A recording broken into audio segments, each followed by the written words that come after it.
Enrico Marinelli, una finale, sei tutto no, tripletta, straordinaria, grande protagonista. È stata una bella gara, no? Quello che mi dici, grazie, no? Contentissimo per i 3 gol, soprattutto in una finale che era fondamentale per noi e per quello che abbiamo puntato dall'inizio. Loro una squadra veramente che abbiamo fatto un grande spettacolo. Rodri, grande! Sempre una fortuna, però per fortuna siamo andati avanti, no? Senti, il mister penso che non l'ha mai avuto paura, poi sul 3-2, poi il 3-3, quanta paura avete avuto in campo? No, non so se dire paura, no, sino un po' di precauzione, no? Perché magari il campo non ci permetteva di giocare, tanto per noi come per gli altri, no?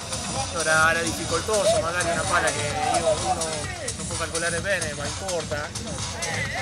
Veramente era un rischio per tutti e due, no? Come noi avevamo potuto fare anche il quarto gol. Però veramente è stata una bellissima partita, per fortuna abbiamo vinto noi.